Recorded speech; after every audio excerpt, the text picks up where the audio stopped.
Hello, everyone, and welcome to our live broadcast, our live podcast tonight from Knees in the Breeze, Texas style. I'd like to introduce everybody to a very special guest. This is someone that I just got the pleasure to meet on the telephone last week. And the way that we got to know each other is that I had posted something on Instagram. It was a little meme talking about let's let the world know about the big hearts of bikers. And this lovely lady said that she's trying. And when she said that, I looked her up, and sure enough, she is trying. She has made a big mark on the biker community, and I'm going to let her share her story with you. First of all, this will be the first time that I have interviewed someone that's not a biker. Because typically, as you all know, I only interview bikers that are doing good things in our community. But this is a little bit of a twist. We've got someone that is not a biker, but she's doing good things for the biker community. And it's the biker community that's doing good things for her. So it's a little bit of a twist, but I thought it was perfect for tonight. So without any further introduction, I'm going to bring on Louise Lewis. I think, if I can find her. There we go. And it wouldn't be the same if I didn't have a little bit of struggle with this thing. There she is. Okay, get rid of this, and here we go. Hi, Louise.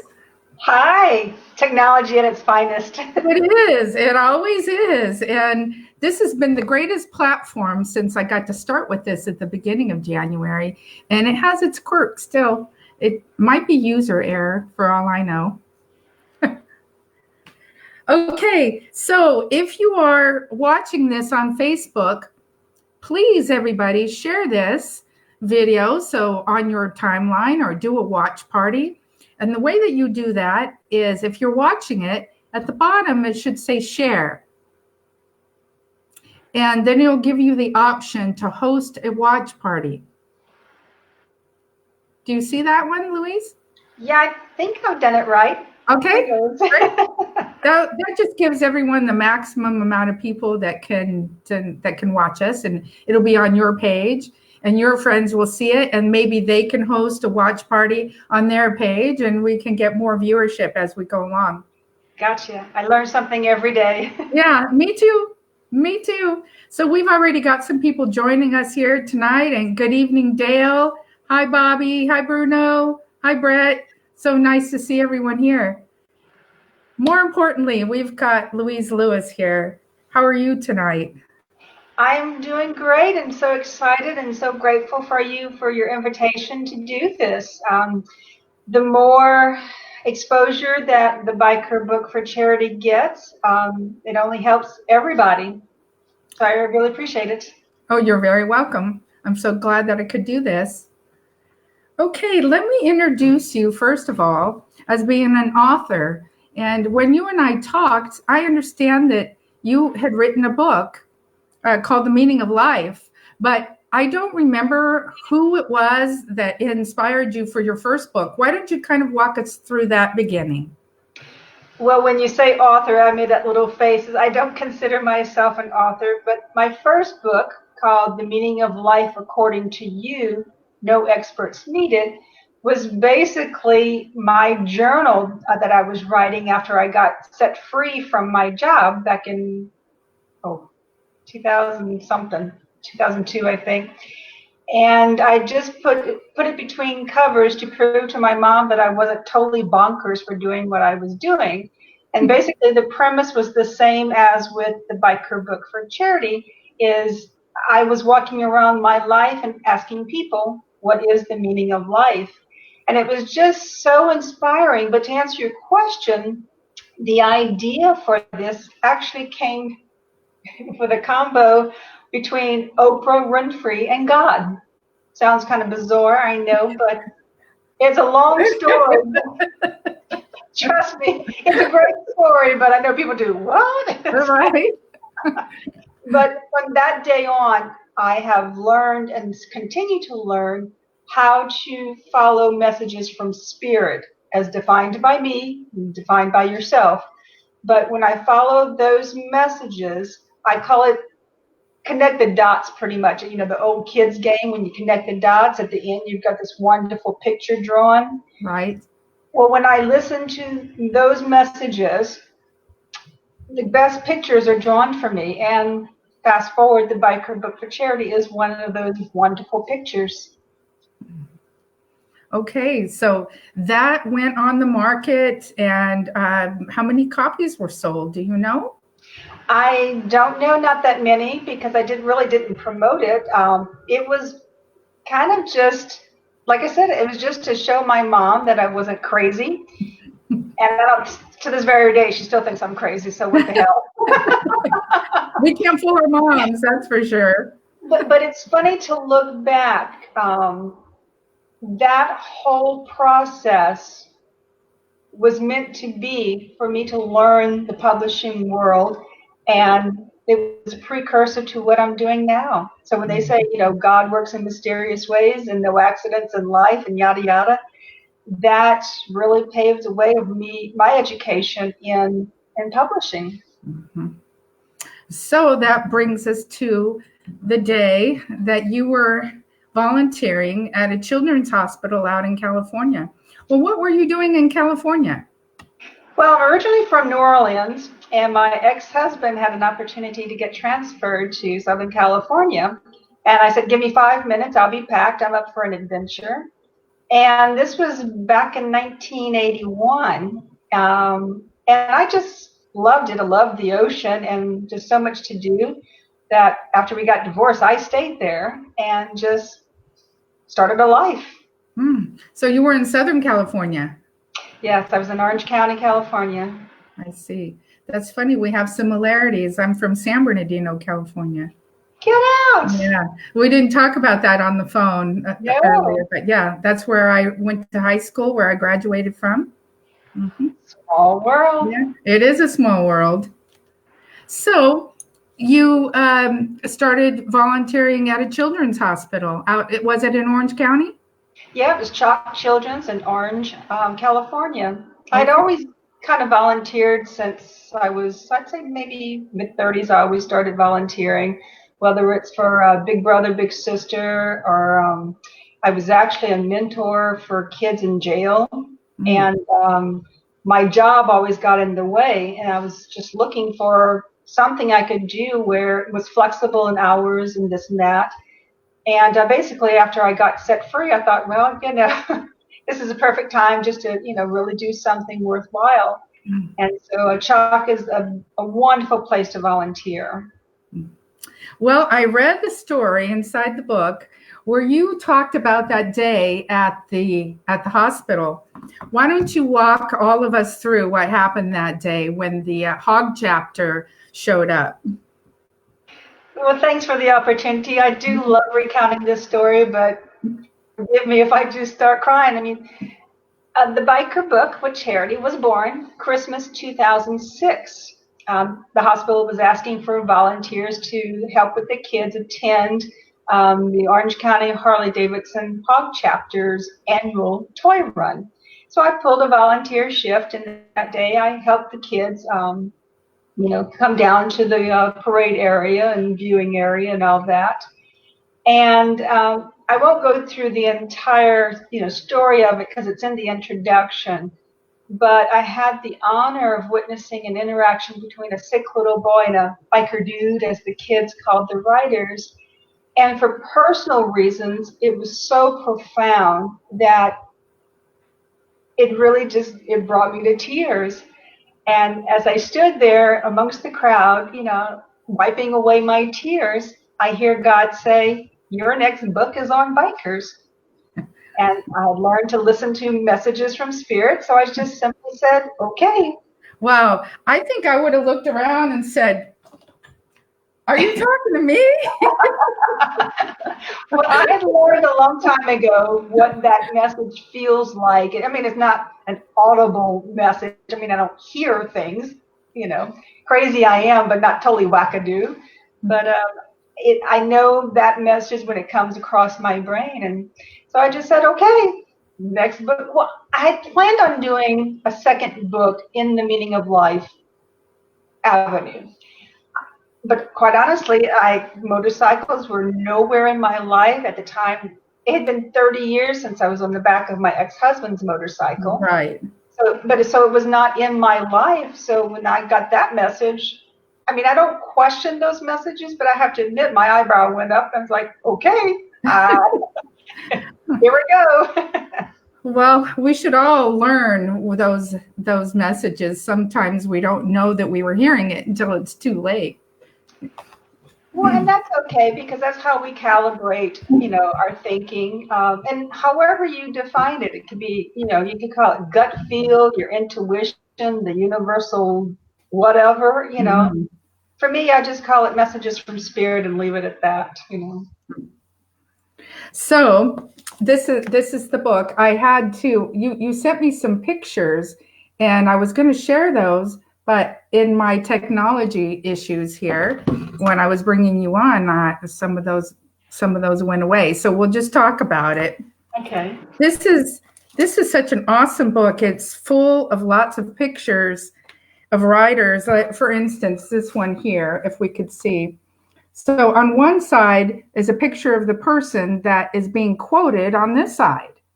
Mm-hmm. And you've got some really interesting characters in here. They are some famous personalities. Why don't you tell me about some of the names in here that we are going to recognize? How about this guy right here? Yeah. Most everybody knows this one. Yeah, the late Peter Fonda. Mm-hmm.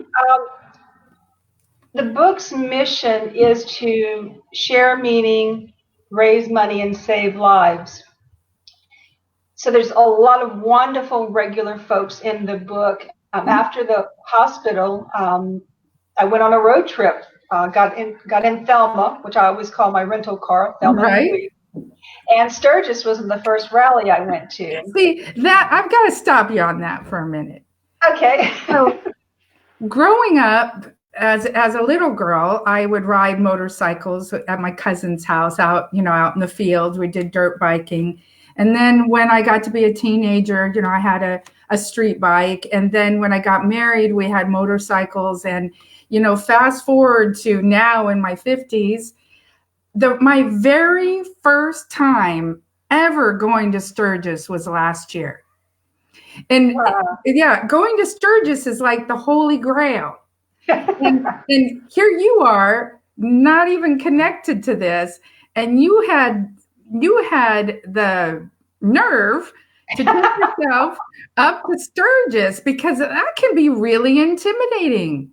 There are thousands and thousands of motorcycles there. There are club members from every type of club. And for somebody that's in the biker lifestyle, we understand it, but most people are pretty intimidated by it. So I guess when you have a calling, you listen.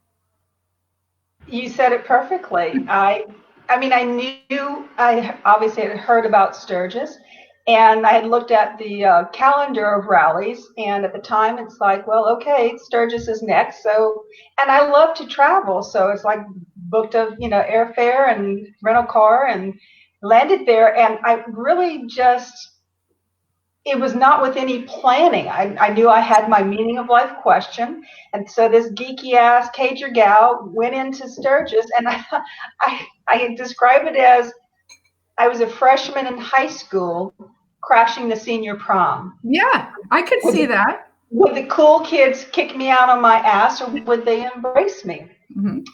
And I can tell you without a shadow of a doubt, overwhelming response was just, of course, I got a lot of raised eyebrows, and I told people, look, I don't ride a motorcycle, but I would explain the story of the sick little boy and the biker dude and what I was doing. And with camera in hand and, looking as geeky as this, everybody just opened up their heart and gave me such thoughtful and profound answers that it was just, there's, stories I could tell you that just implanted, the motivation in my heart that I knew, one, it's not about me. I don't consider myself an author of this book because I didn't write it. The women and men of the motorcycle community wrote this book. But I just knew it's not about me, and it's bigger than me, and it was just the spirit of it.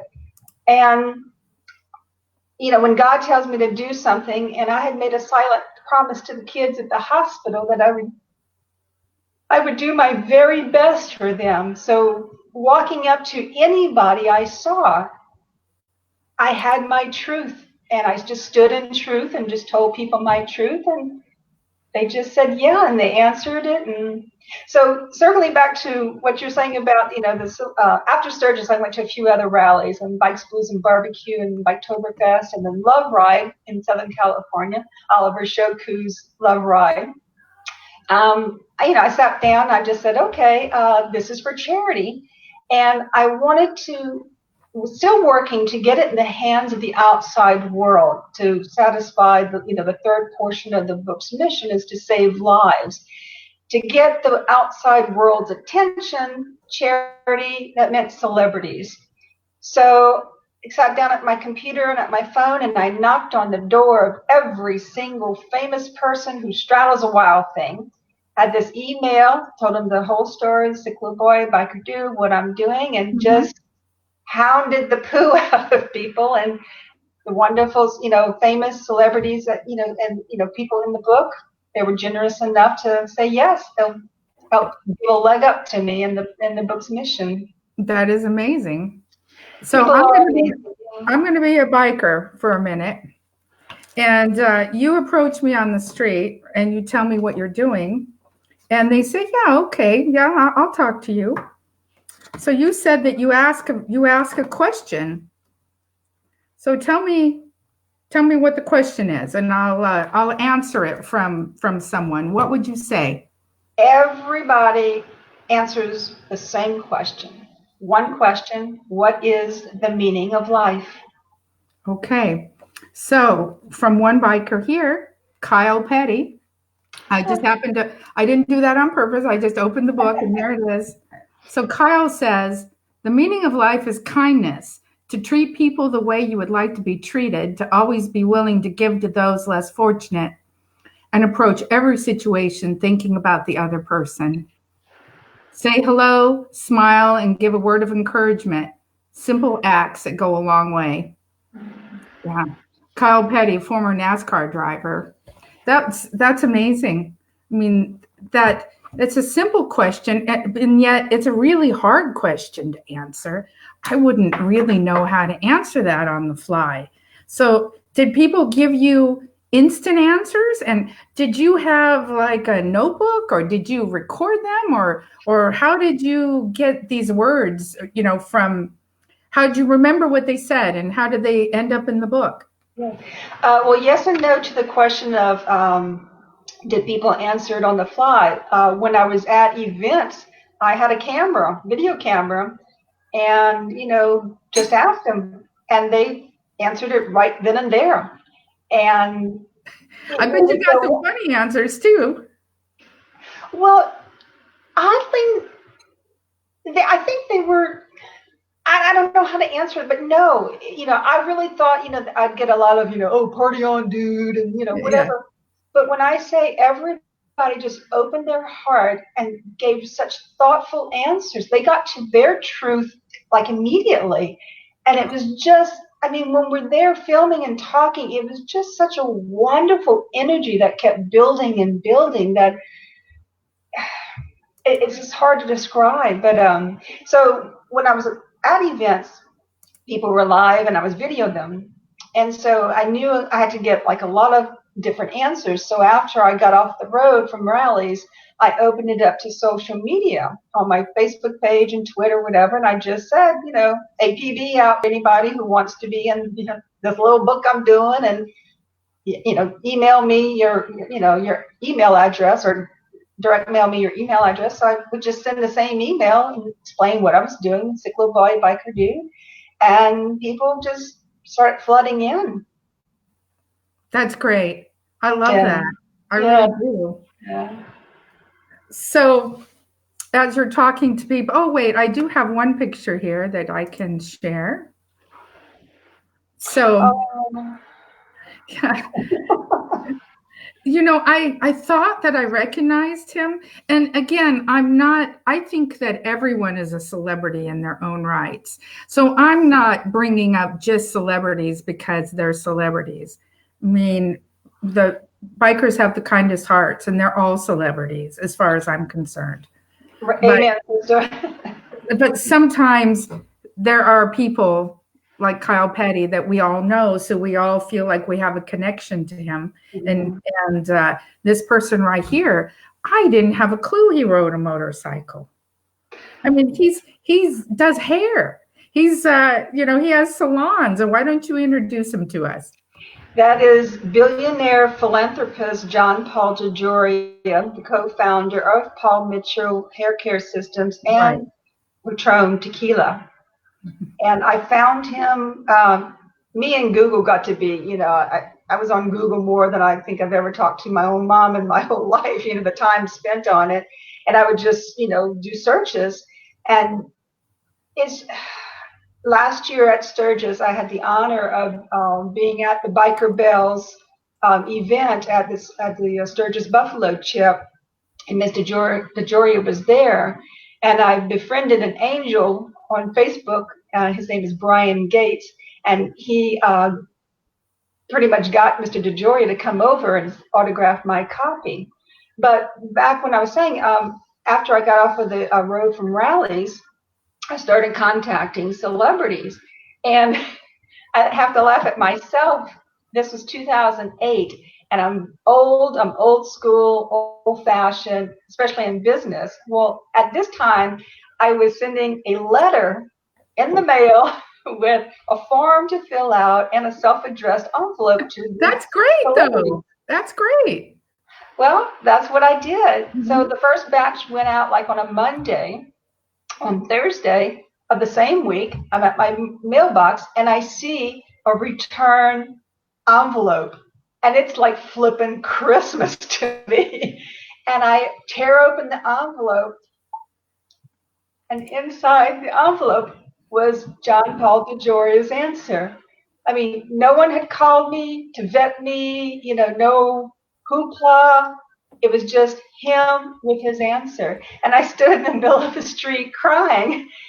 And again, I got the message of saying, this is bigger than you. Keep going. This is something to do. And so when I met Mr. DeJoria, Tony from Biker Bells, the founder of the Biker Bells, she shocked me at that event, allowing me to speak to the crowd. And Mr. DeJoria was in the crowd, so I just recalled the story of him just immediately. I mean, just that's his heart. I mean, just such a giver, personified. And so I just knew it. I mean, when I'm 82, I might forget my own name, but I will always remember standing in the middle of the street crying and knowing there's something here. It's bigger. Keep going, keep going, keep going. I love that. I didn't even know his last name. I just know him as Paul Mitchell. And he's an icon. I mean, so that must have been pretty exciting when he answered you. Well, actually, I have another short little story. He actually wrote the foreword for the book. Mm-hmm. I see. It's right in front of the cover. Yeah, when I finally got a publisher, it was time to find someone to write the foreword, and he was the first one that came to mind. So I, emailed his assistant this time and, told him, and so I said, this is why I'm asking you. So I told him about going to the mailbox, crying in the middle of the street. And at the bottom of it, I said, right now, all I need you to do is say, yes, I'll write the foreword. That way I can, tell my publisher we have someone fabulous to write the foreword. Right. Well, one night, as I'm doing now, late at night, whatever, I'm sitting on my computer working, and my phone rings. And I look at the phone, and, it says Texas. And I thought, those damn telemarketers. Well, but something said, take that call. So I answered it, and all of a sudden I hear, yes. I look at my phone and it's like, hello? This is John Paul DeJoria, and I will write your foreword. How cool is that? Now, if you get to know me, I'm not shy on words sometimes, but all I could squeak out was, I love you.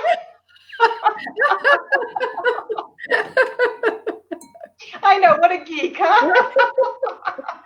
No, that's great. That is great. But that's just how wonderful that man is, giving a leg up to nobody like me. Just believing in one person can make a difference. And I highly recommend everybody to Google him and read his story.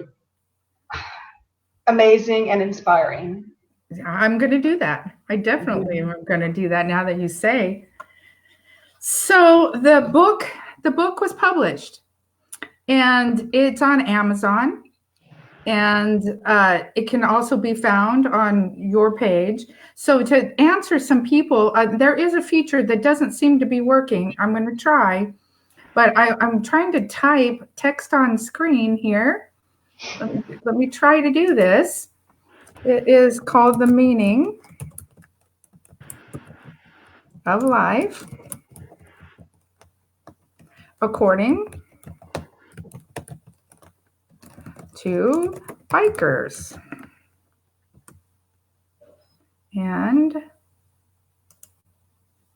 there it is. Ha ha! Look at there. I made it work. Okay. I'm so proud of myself.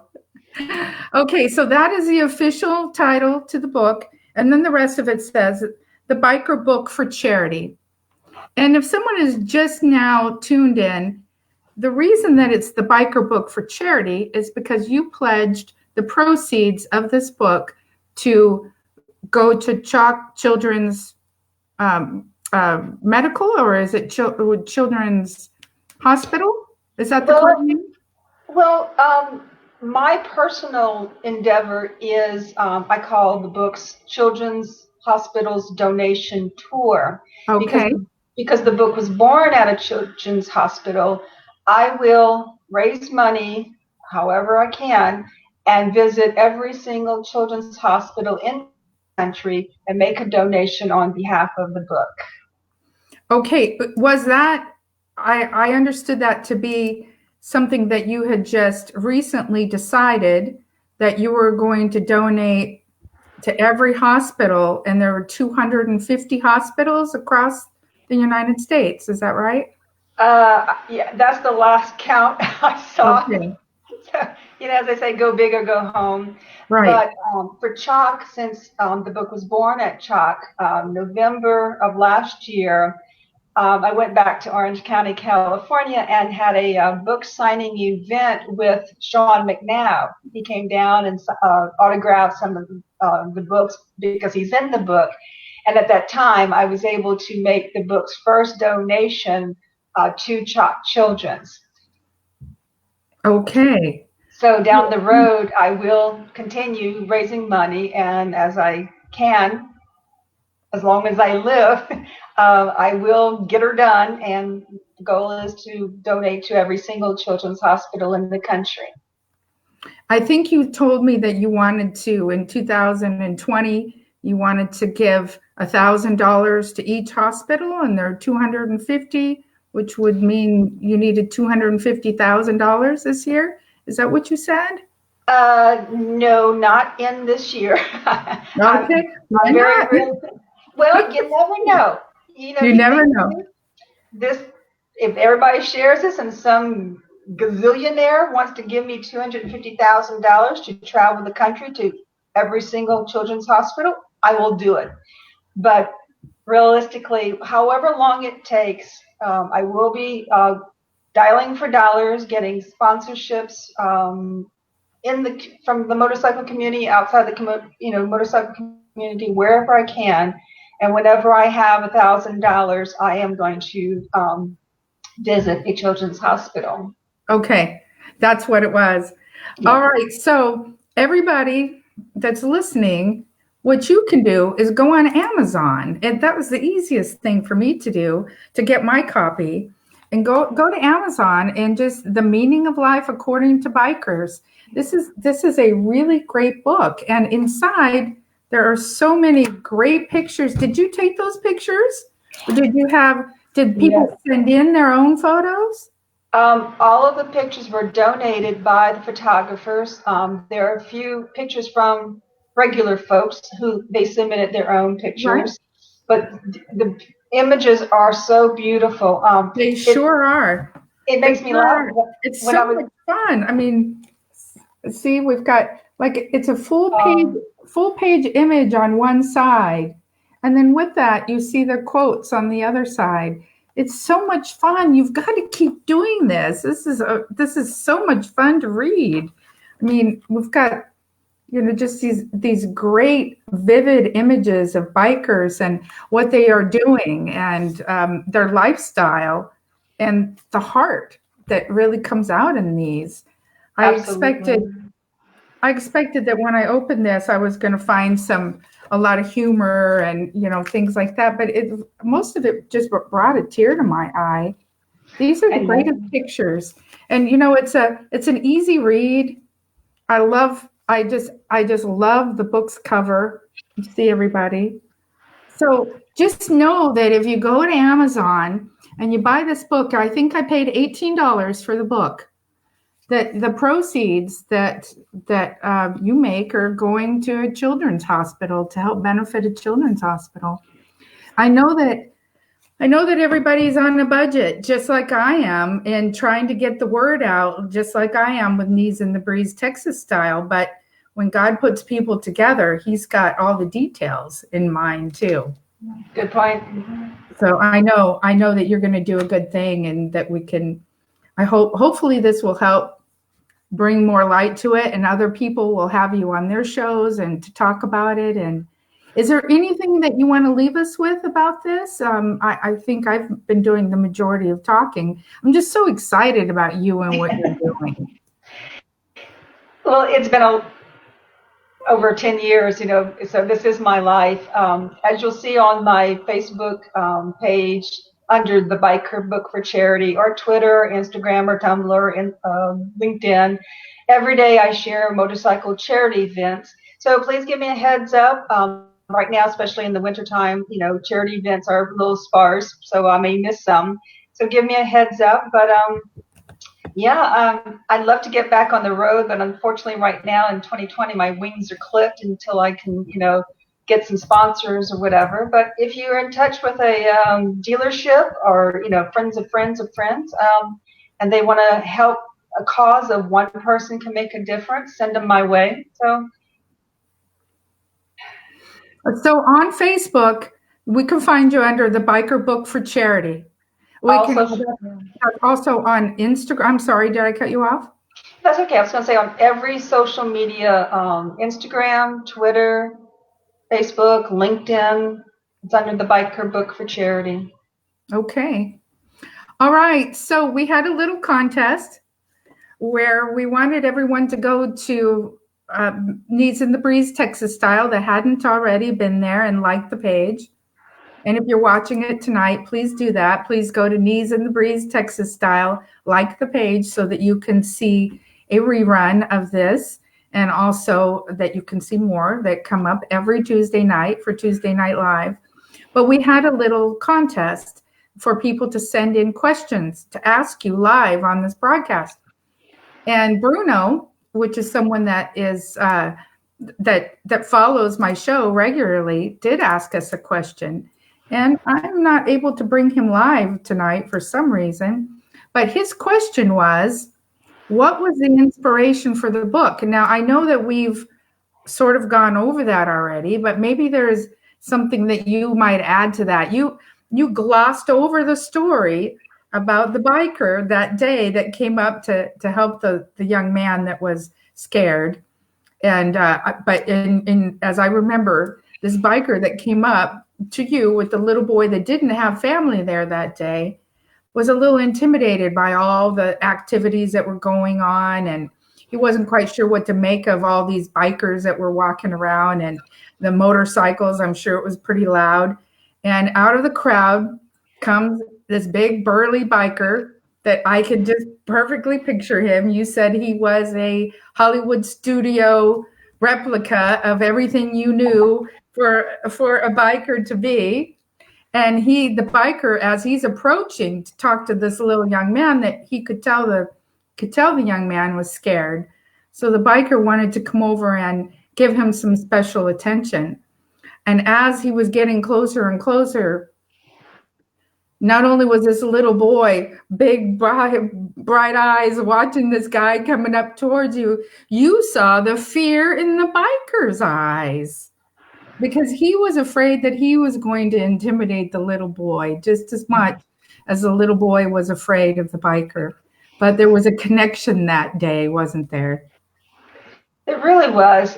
For me, and I don't think I've really shared this with anybody, but hi, Bruno. Thank you for the question. When I saw that interaction in that moment, well, that moment encapsulated everything that I am as a person. It was an example of contrast of, little boy, big boy, sick, healthy, innocent, not so innocent. But two people coming together and initially having fear, and all that dissipating and just melting away with extending love, a smile, and the day of charity and giving back. And it was just so overwhelming. It was just, when people say they're about to die, that life flashes before their eyes in an instant. Well, this moment for me was everything I believed was in that moment. And that's I had never experienced something like that. It was a reflection of who I want to be and what I'm trying to be. And it was just so overwhelming. And I just started crying, because I don't know if people remember the movie Affair to Remember with Cary Grant and Deborah Carr. There's this line that Deborah Carr, delivers that says, beauty makes me cry. And the moment between those two boys was just so beautiful. Sorry. There we go. So would you say that was your inspiration for the book? It was just feeling that moment and hearing, the message from Spirit that just said, your next book is on bikers. And it's like, okay, I'll do this. That's awesome. Thank you so much. And the mission of Knees in the Breeze Texas Style has been to bring out the goodness in the biker community. And that's your mission too. So I feel so blessed to have met you, and I've gotten to know more about you in this last week. I think we have a lot more in common than I thought we did originally. Absolutely. And I certainly hope that our paths will cross in person. I love to travel too. How far are you from Daytona? Not too far. I think it's probably only maybe 6 hours drive, something like that. Okay. And that's not too terribly far. I hope to go to Daytona in March for the big rally, and maybe I could come by and see you. I'd love it. Yeah, I would too. Okay, everyone. If anyone has any questions, please post them here, and I'll make sure that I get them to the right authority. And so it looks to me like Bruno is going to win a book, and we're going to send it out to him. Congratulations, Bruno, and thank you very much for asking the question and for winning. And please, Louise, anything that happens that's towards this, or any help that I can be, please let me know. If I know a lot of people in the community here in the Dallas area, so if there's ever anything that you want to do here in the Dallas area, we'll give you the red carpet. Oh, thank you so much. I really appreciate it. Well, you're very welcome. Thank you for taking your time tonight and for talking to us. And I'll be talking to you soon, I'm sure. My honor. Thank you so much. Thank you. Good night. Good night. Well, thank you everybody for tuning in. And I hope that you've enjoyed listening as I have enjoyed talking to Louise. She's so awesome. She's got such a heart for people, for children, and a kind and giving spirit. Again, if you can, go to Amazon and order a book. You're going to love it. There's lots of great stories in there and a lot of good pictures. All bikers should have a copy. And just by buying that, you're going to be helping children's charities. Help her reach her goal of being able to donate to 250 children's hospitals across our nation. Thanks, everyone. Hope you have a wonderful Tuesday night and keep your knees in the breeze. And don't forget to wear your helmet doing it. Good night.